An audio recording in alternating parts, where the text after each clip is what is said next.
people do not like me. I can't help that. They said I think that I just might be.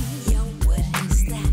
The capital S-H-I-T. No, it's not that. It's plain and simple, I believe in me. What's wrong with that? They talk about me like they really know. Most of you don't believe in what they heard from so-and-so. Believe in folks' quote. So I'ma tell you from...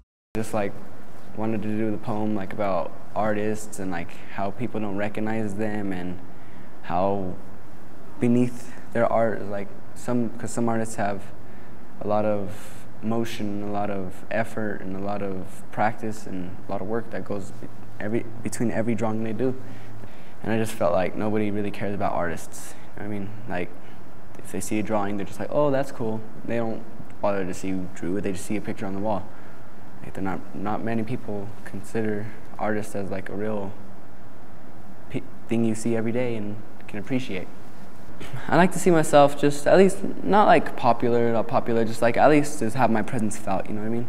Not just like, I'm not trying to be no Lil Wayne, no main guy. I'm just trying to at least just, you know me, you know what I mean?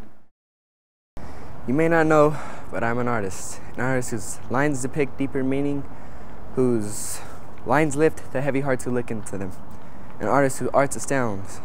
So why do I feel unseen? You see my art, but you don't see me. I'm an artist, but why do I feel transparent? I'm not this kid everybody cares to talk to, but my lines can be drawn, so don't cross them. I'm not angry, just sad. You see, I'm frustrated that people don't see the art, the work, the effort, the emotion you put into your lines. You see, my lines can be so bright they dim the sun dark, so bright that they blind those who are fake. So next time you see an artist, you take a second look and don't let them be the art nobody sees.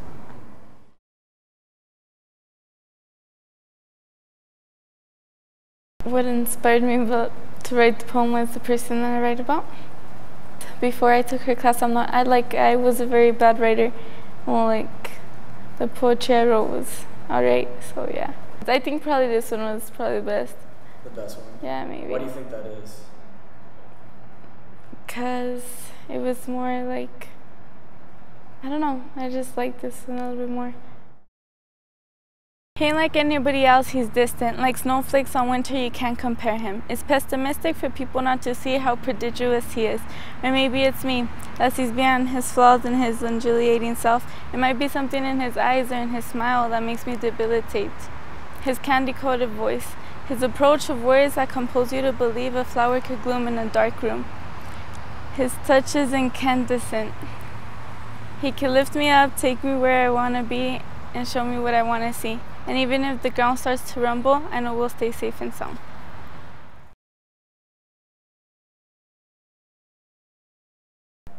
Today my poem is about suicide and people cutting. And I chose to write about it because one, it's an interesting topic to me. And two, I have some friends who cut. Do you think being able to write about it and say it through poetry, it really kind of gets your voice heard?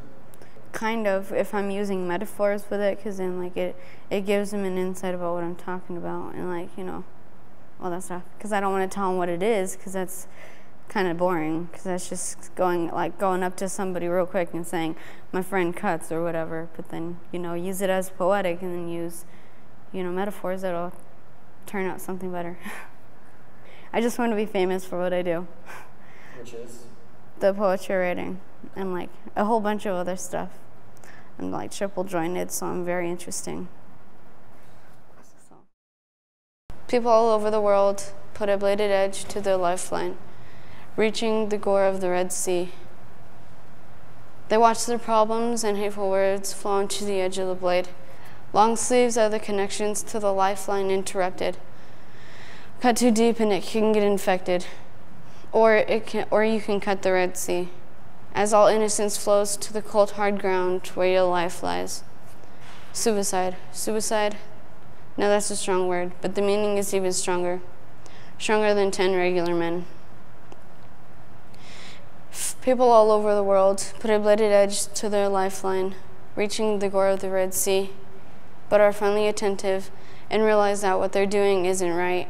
If God didn't put there in the first place, it's self-harm. They eventually might have thoughts of jumping, overdosing, or suicide, or a trigger, or an AK-47 to the head, and pull the trigger, boom, as all innocence flows to the cold, hard ground where your life lies. It's sad that some people's lives are just a jump, overdose, and trigger away. Yeah.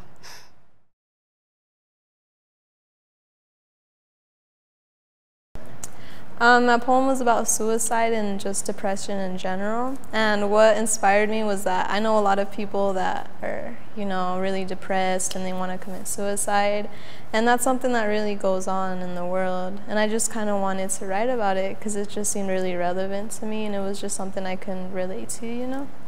Well, I always kind of liked poetry, and I always really liked to write, and everyone always told me, like, I'm a really good writer and everything, and I decided I might as well try it out, like, why not? Just give it a shot. And so I just decided to take the hip-hop class, because I like hip-hop, rap and graffiti and all this. I like art. And so I decided to give it a go, and I actually really liked it, and I think I could get into this if I really tried. If it weren't for her, I honestly would not even care about writing. I always write, just to get things out, but now I actually see how it's important and how you can actually do something with it. And it's really cool because I never really knew that until now. I can actually do something with my writing, it can actually touch people, and that's really cool to know. You go to bed every night, but get no sleep. No, instead you lift your shirt to reveal those scars you forced onto yourself. Every scar has a story behind it, a story of pain. I am a work of art. I am my own canvas, and I let the blade decor me. The razor rushes through my skin, speechless, as life slowly trickles out. Every slice leaves me to breathe easy. My mind and soul dance with amusement. Home sweet home, my beauty salon, where every day I've got a different stroke of color across my face. A dash of blue across my cheeks, a sea of purple across my eyes. My face is a work of art, so let your terror and hate adorn me.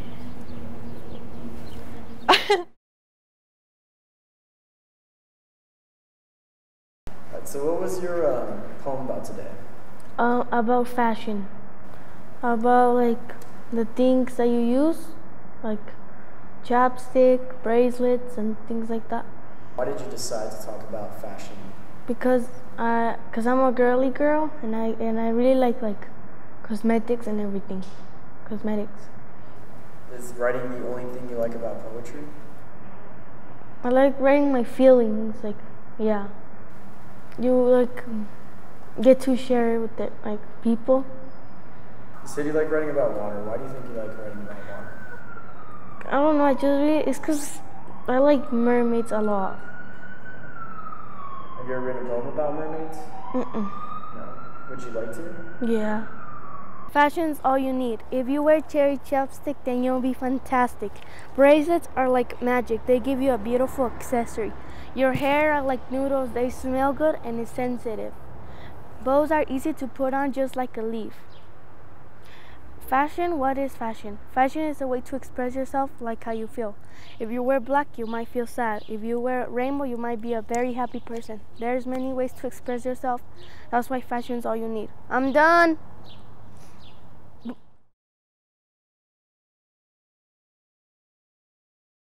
My poem was about how how life is within a girl.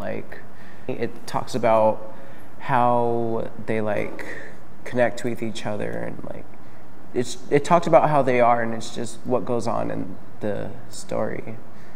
I mentioned a couple of I mentioned one famous person. I put Maya Angelou in there, and I put her quote in there because I thought it would help kind of symbolize what it's talking about. She was one of the most poetic, and she wrote good quotes and all that. What inspired you to take the Voices class? Well, because I like writing poetry. I could write a poem. It's just you gotta have like something to think about. You can't just go straight over and write a poem and say you're done. I like poems that like mean something to me only. If it makes sense to me, it's a poem. I hope one day girls actually realize that sending a text is not a way of saying you're my homegirl. A best friend is a person who encounters that adventure with you without looking back. Maya Angelou once told me, if you don't like something, change it. If you can't change it, change your attitude. All women and girls aren't perfect. The only perfect piece of art is God. When a girl says she's done, it usually means fight for me. What's gonna happen after that fight? She's not gonna pay your bills. She's not gonna drive your car. She's not gonna raise your kids. A girl code is just a way of how we can relate to each other, where we're mad, sad, happy, anything that you feel. Another girl in your life should be another sister to talk to. When her lips were painted, what color was her face when she left her man's house? Ladies, I'm not upset, I'm just disappointed. It's about connections you make. It's about ideas you create. It's about friends you make. It's about making your expressions heard. Reach for your happiness, run to your destiny, fight for your freedom. A girl code is just a way of saying we're all sisters.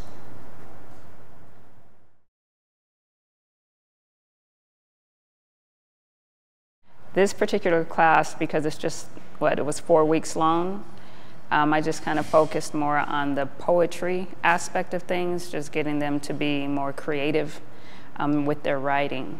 And also teaching them how to express themselves. Some of them do graffiti, as I was telling you, some of them draw. Some of them are athletes. The thing is just to get them to have that self-confidence.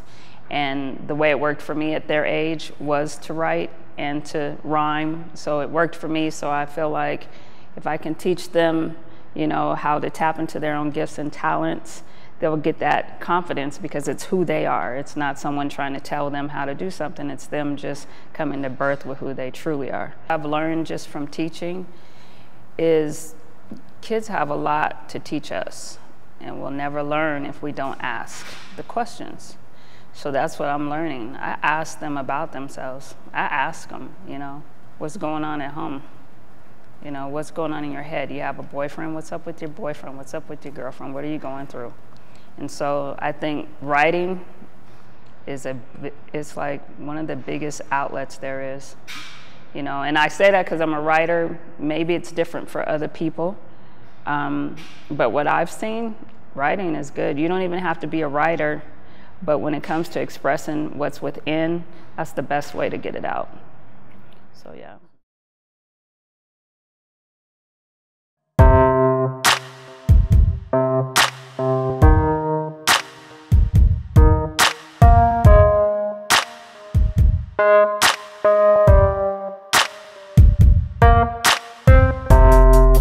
Do you really wanna know me? Do you really wanna know me? Do you really wanna know me? See, this is my love story. Do you really wanna know me? Do you really wanna know me? Do you really wanna know me? This is my love story. Never had to question my experience when it comes to busting on the mic. Never had to wonder if it was something that the public liked. Just did what I did because that's just what I do. Was never worried about what was in